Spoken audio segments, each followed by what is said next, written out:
دنیا کو کوئی ہی ملک ہوگا، کوئی افریقی چھوٹا سا ملک ہوگا جو درآمد کرتا ہوگا۔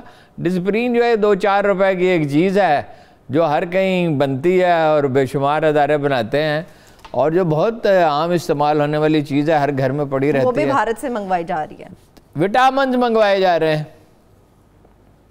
دیکھیں نا، ایک تو بات یہ ہے کہ ہم ایک صارف معاشرہ بن گئے ہیں، ایک پہلو تو اس کا یہ ہے نا کہ ہر چیز باہر سے منگوائیں گے۔ وہ دوائیں جب بھارت اسی بر صغیر کا حصہ ہے نا، وہی جڑی بوٹیاں اس میں ہوتی ہیں، اور جڑی بوٹیوں کے بارے میں کوئی بنیادی بات آپ کو بتا دوں، جس علاقے میں جو بیماری پیدا ہوتی ہے اس علاقے میں وہ جڑی بوٹیاں پیدا ہوتی ہیں۔ یہ قدرت کا ایک اٹل ابدی اصول ہے۔ مثلاً پہاڑی علاقے میں آپ جاتے ہیں تو آپ کو کیفیت معدہ آپ کا ڈسٹرب ہوتا ہے، تیمر نام کی ایک بوٹی پائی جاتی ہے، جس پہاڑی علاقے میں جائیں وہاں موجود ہوگی۔ میدانوں سے جب لوگ جاتے ہیں اور وہ ذرا سی آپ پھانک لیں تو آپ ٹھیک ہو جائیں گے۔ کوئی انگریزی دوا یعنی ایلوپیتھک میڈیسن اس کا متبادل نہیں ہے، وہ 15-20 منٹ میں آپ کی وہ کیفیت دور ہو جائے گی، اور 2-4 دفعہ کھا لیں تو آپ کو کوئی مسئلہ ہی نہیں ہوگا۔ میرے ساتھ یہ ہو چکا ہے، میں دوائیاں کھاتا رہتا تھا، وہ ایک بڑے میاں نے مجھ سے کہا کہ یہ مرض یا بیوقوفوں کو ہوتا ہے یا لاہور والوں کو ہوتا ہے۔ میں نے کہا میں بیوقوف بھی ہوں، لاہور سے آیا ہوں۔ انہوں نے کہا یہ سارے لاہوریوں کی توہین ہو گئی ہے، یہ کہا ہے، وہ بزرگ تھے 80-90 سال کے، تو جو انہوں نے کہا یہ کھا لیں، یہ پڑی ہوئی ہے بوری میں، 2-4 یہ پتہ کھا لیں۔ اچھا، میں سمجھا مذاق کر رہے ہیں، میں کھا لی۔ میں نے کہا بزرگ آدمی ہے، اب ایسا مذاق تو نہیں کر سکتے، چلو ڈانٹ ڈپٹ تو آئی واز ینگ۔ اس کے بعد آج تک یہ مسئلہ مجھے نہیں ہوا۔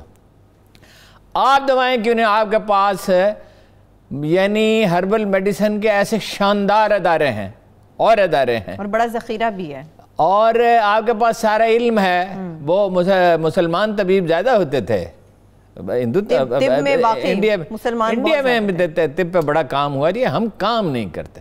اچھا، اب وہ منگوا لی، اب جناب وہ وہاں مسئلہ پیدا ہو گیا، یہ وزیر صحت کی اجازت سے ہوا ہے، مشیر صحت کی۔ میں انہیں تلاش کرتا رہا، 9:30 پہ مجھے یہ پتہ چلا معاملے کا، میں انہیں تلاش کرتا رہا۔ ڈاکٹر ظفر مرزا صاحب کے بارے میں تاثر تو بہت اچھا ہے، انٹرنیشنل اداروں میں کام کیا، جب وہ بات کرتے ہیں تو خوش دلی سے بات کرتے ہیں، یکسوئی سے بات کرتے ہیں، اس لیے میں تو اس الزام کے بارے میں کوئی رائے دوں گا نہیں، سوال ہی پیدا نہیں ہوتا۔ اب اگر وقفے میں بھی ان کا ٹیلی فون آ جائے تو کوشش کریں گے کہ ان سے بات کر لیں۔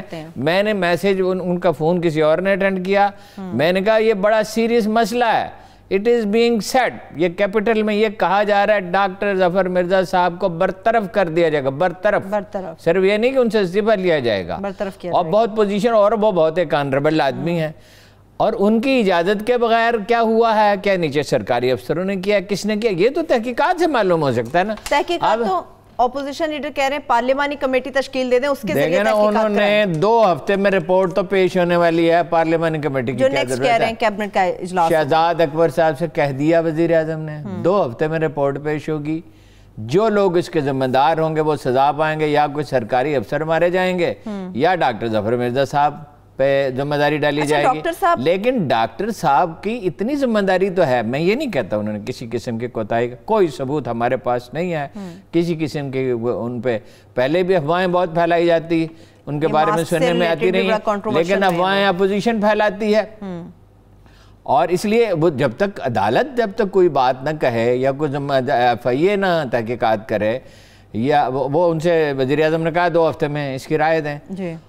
اور وٹامن کیسے آتے رہے اور ڈسپرین کیسے آتی رہی، ایک مذاق ہے۔ مطلب یہ ہے کہ وزارت صحت میں پہلے بھی یہ ہوا، عمر کیانی صاحب نے بھی یہی کیا، ان پہ اربوں روپے کا کرپشن کا الزام لگا، اس کی تحقیقات ہی نہیں ہوئی۔ اب تو خیر تحقیقات ہو رہی ہے نا، اس کی تحقیقات ہی نہیں ہوئی۔ وزیر اعظم نے کہا یہ میرا بچہ ہے، یہ میرا چہیتا بچہ ہے، اس کو پارٹی کا سیکرٹری جنرل بنا دو۔ تو وہ بنا دیا۔ بھائی وہ کیا انگریزی میں کہتے ہیں، نپ دا ایول ان دا بڈ، یہ شروع میں گربت کشتن روز اول، یہ شروع میں کرنا ہوتا ہے۔ ایک آدھ واقعہ نہیں ہو رہا، آئے دن کوئی نہ کوئی ایسا واقعہ ہوتا ہے۔ پھر اپوزیشن بالکل ٹھیک کہہ رہی ہے کہ عامر کیانی صاحب کو بھی وزیر اعظم نے بچا لیا، اس سکینڈل میں بھی کچھ نہیں ہوگا۔ اس میں جو حکم دیا جا چکا ہے، خام خواہ بدگمانی میں نہیں پڑنا چاہیے، اس میں فیصلہ ہوگا۔ اور یہ کوئی وہ تو پاؤں پڑنے والا آدمی ہے، یہ تو پاؤں پڑنے والے آدمی نہیں ہے۔ تو پارلیمانی کمیٹی اس کا فیصلہ کرے گی، پارلیمانی کمیٹی تشکیل دے گی، پارلیمانی پارٹی کس لیے؟ یہ تو شہباز شریف صاحب کہہ رہے ہیں. نواز شریف صاحب کے دور میں کتنی پارلیمانی کمیٹیاں بنیں گی. شہباز شریف صاحب نے تو یہ کہا ہے کہ چونکہ وزیر تو خود وزیر اعظم ہی ہیں, وہ تو مشیر ہیں, لہذا وہ ذمہ دار ہیں, لہذا ہمیں ایک رسی دیں ہم ان کے گلے میں ڈالیں. وہ تو یہ کہہ رہے ہیں نا. وہ دیکھیے یہ ہے سیاسی بیان بازی.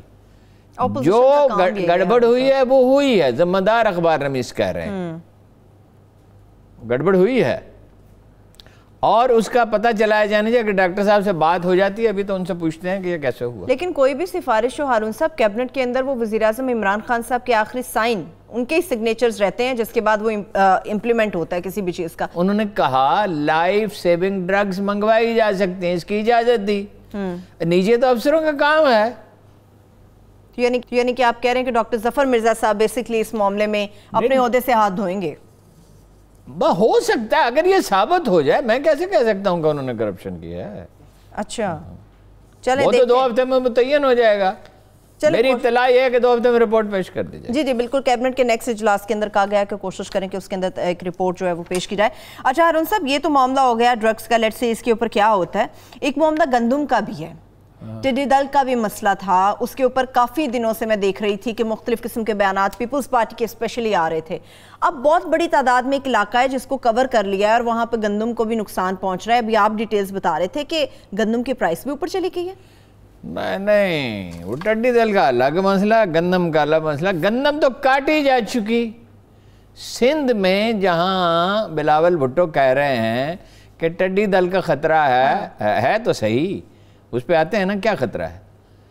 وہ تو گندم تو کاٹی جا چکی, اس میں بھی جنوبی پنجاب میں بھی, وسطی پنجاب میں ہے. ابھی تھوڑی دیر پہلے کی اطلاع یہ ہے کہ جھنگ تک پہنچ گیا ہے ٹڈی دل. ٹھیک ہے, میرا خیال جھنگ میں بھی کٹ چکی ہے گندم. گندم کا مسئلہ اور ہے. گندم میں پینک بائنگ ہو رہی ہے, لوگ گھبرا گئے ہیں. ایک تو لوگ اپنے گھروں کے لیے گندم خرید رہے ہیں کہ بھائی سال کے آخر میں مہنگی ہو جاتی ہے, حکومت کی ریٹ کمزور ہے. حالات نہیں ہے خراب, حالات قطعاً خراب نہیں. گندم کی پیداوار میں نے مختلف ذرائع سے تحقیق کی ہے 1 سے 1.5% زیادہ ہے. تو پینک بائنگ کیوں ہے پھر ہارون صاحب؟ پینک کی وجہ سے ہوتا ہے. پینک کوئی لازمی ہے کہ کوئی جائز وجہ سے وجہ تو ہوتی ہے. میں بتاتا ہوں نا جو ہاتھوں کہ موقع تو دیں پروفیسر صاحب. پہلی بات تو یہ ہے کہ پچھلے سال کے تلخ تجربات ہیں. دوسری بات یہ ہے کہ مکئی کم ہوئی ہے تو پولٹری والے خرید رہے ہیں. ٹھیک. دوسری بات ہے فلور ملوں والے خرید رہے ہیں کہ ابھی حکومت نے جاری کرنی شروع نہیں کی ہے. تیسری بات یہ کسانوں نے کچھ نے ہولڈ کیا, بہت سو نے بوریاں لے لیں اور گندم ابھی نہیں دے رہے, چونکہ انہیں 1500 روپے مل رہے ہیں. 1500 روپے کیوں مل رہے ہیں؟ اس کی ایک اور بڑی دلچسپ وجہ ہے. وہ علیم خان سے بھی میں نے بات کی, فوڈ منسٹر صاحب, گندم کیسے 1500 روپے من بک رہی ہے؟ شروع میں تو یہ تو ہمیشہ 1100-1200 پہ بکتی تھی, 150-200 پہ کم بکتی تھی. انہوں نے کہا بھائی افغانیوں کو روک دیا ہے. افغانیوں کو روک دیا گیا, جس اسمگلنگ کی ہم بار بار بات کرتے تھے وہ قصہ پار کر دیا. لوگ ہولڈ کر رہے ہیں اس امید پر کہ کچھ دنوں میں رشوت خوری کا یہ نظام اپنی زنجیریں توڑ ڈالے گا. آپ نے دیکھا نہیں فلموں میں ہیرو اپنی زنجیریں کیسے توڑتا ہے؟ ویسے کہتے ہیں فلموں کا اور حقیقت کا بڑا یہ جو اپنا ہمارے ہاں رشوت کا لینے والا دیو, جو میں نے آپ کو بتایا, مجھے ایک چیف آف آرمی سٹاف نے کہا, ایک چیف آف آرمی سٹاف نے 30 کروڑ, اس وقت وہ سرونگ چیف آرمی سٹاف تھا, کہ 30 کروڑ روپے مجھے پیش کیے گئے ہیں قبائلی علاقے میں پولیٹیکل ایجنٹ لگانے کے لیے. ٹھیک ہے, جب میں یہ بات کر رہا تھا تو پچھلے ہفتے تو ایک بہت ہی بزرگ دوست نے کہا کہ 21 کروڑ روپے کی مجھے پیشکش ہوئی, ایک پولیٹیکل ایجنٹ لگوا دیں. دیکھیے یہ دیو ہے سمگلرز کا, یہ جو مافیاز ہیں, یہ تو بات عمران خان صاحب ٹھیک کہتے ہیں, لیکن بس کہتے ہیں, کیا تو آج تک کچھ نہیں. آج تک وہ گندم کا اتنا ہوا تو کیا کیا, کس کو سزا ملی ہے؟ چینی میں بھی دیکھ لیں گے کہ قصوروار کا تعین ہو, مگر قصوروار کا تعین کیسے کریں گے؟ وہ تو وفاقی حکومت نے اجازت دی, صوبائی حکومت نے سبسڈی دی, اور سرکاری افسر ایک سمری بناتا ہے. تو وزیروں کو کیا پتا ہے؟ کتنے وزیر پڑھے لکھے ہیں جو ان نزاکتوں کو سمجھتے؟ کوئی تربیت کی ہے خان صاحب نے؟ ہر سیاسی پارٹی دنیا میں 2-4 ہزار آدمیوں کی تربیت کرتی ہے جس نے ملک سنبھالنا ہو. ان کو پختونخوا میں حکومت کا تجربہ بھی تھا, انہیں یہ پتا تھا, انہیں بار بار کہا بھی گیا میرا گلا خشک ہو گیا، کوئی خدا کا شکر ہو تو کرونا نہیں تھا، میرا گلا خشک ہو گیا کہتے ہوئے لوگوں کو ٹریننگ دیں بھائی، ٹریننگ دیں، کل مرکز میں آپ نے حکومت چلانی ہے، آپ کے پاس آدمی، ٹریننگ تو بہت دور کی بات ہے، انہوں نے تو ٹکٹ دینے کا اپنا سسٹم ڈیولپ نہ کیا۔ تو وہ سیٹ جو ہیں سرکاری افسروں کو اپنا جو 2 ارب روپے کی ایک امپورٹ ہے، تو 2 ارب روپے کی جو چیز امپورٹ ہوتی ہے وہ 3 ارب روپے میں بکتی ہے، پاکستان میں منافع کی شرح بہت زیادہ ہے، 2.5 ارب کی، تو 2 کروڑ روپے کی چیز سرکاری افسر کو دینے میں اسے کیا تعامل ہے؟ سرکاری افسروں کی کتنی بڑی تعداد ہے جو دوہری شہریت رکھتی ہے۔ ایک ایس ایچ او نے 20 آدمیوں سے 20-20 ہزار روپے رشوت لی 20 سال پہلے، 20 آدمیوں سے 20-20 ہزار رشوت 20 سال پہلے، ٹھیک ہے۔ میں گیا وزیر داخلہ کے پاس، جنرل معین الدین حیدر کے پاس، اچھا، اور ان کے سیکٹری مجھے روکتا رہا کہ بھائی وہ تو ہے ہی نہیں، وہ تو کراچی میں ہے۔ میں نے کہا آ رہے ہیں نا، انہوں نے کہا آ رہے ہیں۔ وہ اندر داخل ہوئے تو حیران رہ گیا کہ میرے گھر میں ایک آدمی بیٹھا ہوا ٹائم لیے بغیر۔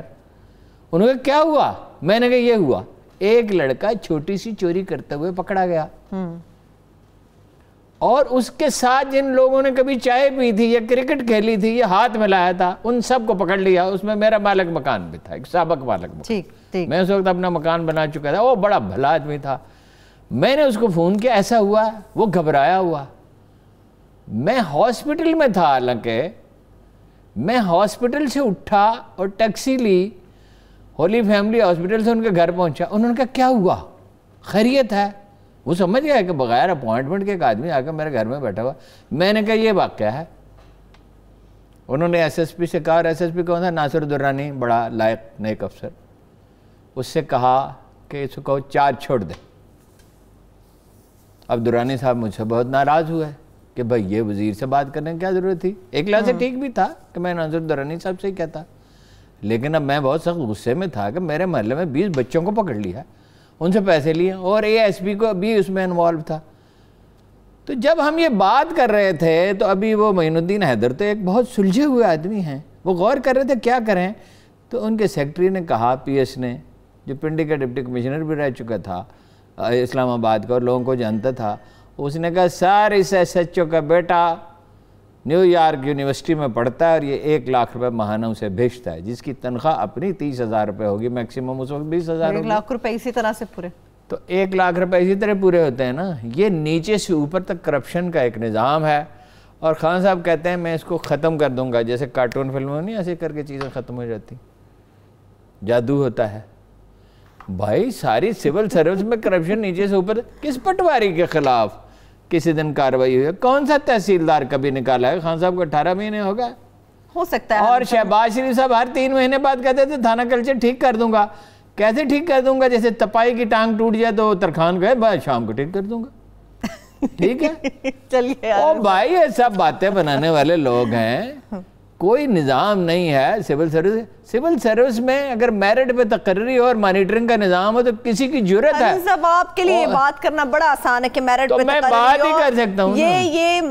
یہ سسٹم اس حد تک خراب ہو چکا ہے، اتنا بوسیدہ ہو چکا ہوا ہے کہ اس کو صحیح بھی کرنے جائیں گے یہ مزید ٹوٹ پھوٹ کا شکار ہو جائے گا۔ ایک بریک کی طرف بڑھ رہے ہیں، جب بریک سے واپس آئیں گے لہٰذا اسے صحیح نہیں کرنا چاہیے، لہٰذا پروفیسر صاحبہ اسے صحیح نہیں کرنا صحیح کرنا چاہیے، مگر عمل کا دار و مدار نیتوں پر ہوتا ہے، نیت آپ کی اچھی ہونی چاہیے۔ بریک کی طرف بڑھتے ہیں، جب بریک سے واپس آئیں گے تو بات کریں گے کہ اس وقت لاک ڈاؤن کھل رہا ہے، لوگوں نے اللہ کا بڑا شکر ادا کیا، خاص طور پر دہاڑی دار مزدور نے، مگر یہاں پہ کنفیوژن ہے کہ مزید بڑھ گئی ہے۔ اب لاک ڈاؤن سے متعلق کنفیوژن یہ ہے کہ وفاق کچھ کہہ رہا ہے، صوبے اپنی منمانی کر رہے ہیں، نہ ہمارے وزیر اعظم پاکستان عمران خان صاحب کا۔ ایک بریک سے واپس آ کے اس پہ بات کروں گی، مگر اس کے ساتھ ساتھ اخوت فاؤنڈیشن سے متعلق ایک تفصیلی ڈیٹیل آپ کے سامنے رکھیں گے۔ Stay with us۔